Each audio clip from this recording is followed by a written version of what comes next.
I've never seen myself in someone more than I see myself in her. Murder should be legal just for Gary Giggles. I need a Gertie Giggles sequel starring Jojo Siwa. I watched this with my dad, and he asked if Juni was the guy from the Facebook movie.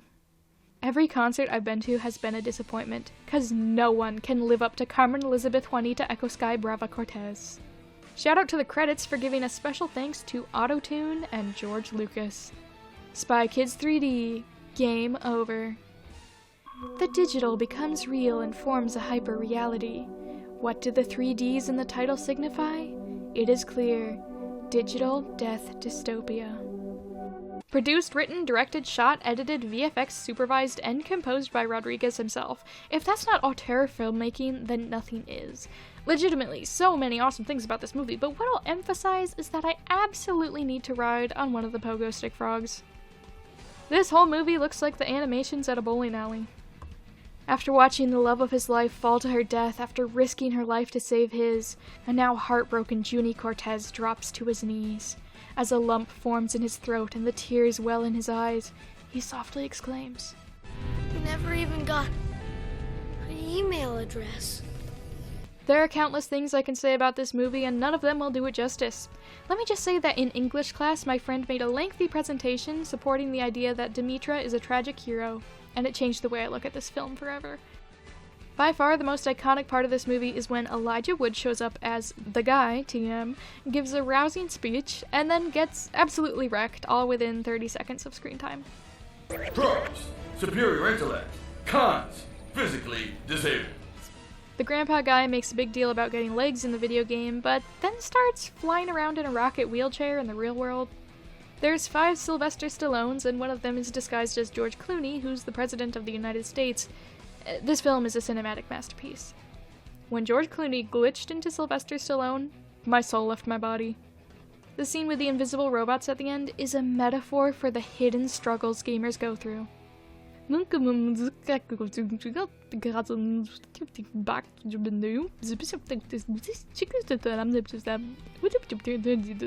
Facts. True. Spy Kids 4. All the time in the world. Do you think that God stays in heaven because he too lives in fear of Spy Kids 4? Drink every time they say time if you want to die. I've heard so many time puns that when somebody said the word retirement, I briefly thought he had said retirement.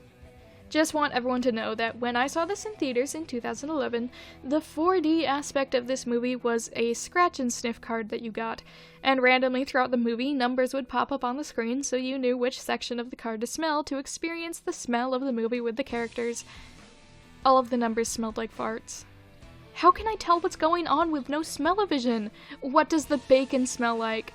I'm confused. Stay away from my Spy Kids. An actual line of dialogue delivered by Golden Globe nominee Jessica Alba in the 2011 film Spy Kids All the Time in the World. Carmen, honey, sweetie, baby, you deserved better.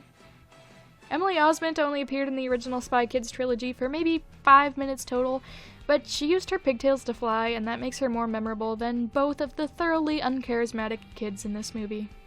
The best part was when the talking dog called the 2 main kids annoying, because it's true. Wow, what an empowering film. I mean, come on, Jessica Alba fighting a terrorist and becoming a mom? So emotional. I think mothers around the world can relate to that a lot. Anyone else think that this movie smells weird? Why didn't the baby have a name? The whole time I thought there was going to be some twist, that Jessica Alba gave birth to a robot or something, but no, it was just a normal baby that they never referred to by name. Does the baby canonically not have a name? I'm so confused. We don't talk about this one. It's not canon. It never happened. I wish I had a van with Joel McHale's face on the side. I would drive it everywhere. Thank you to whoever initially suggested Spy Kids, and thank you to you all for watching and voting, because this got second place in the last poll I did, so that's why I did it next. Keep your eyes peeled for more polls about what movie reviews videos I will do next. Next week's video will not be movie reviews, but the one after that will be, so I might have a poll between then and now. Have a fantastic day, everyone, and I will see you in the next video.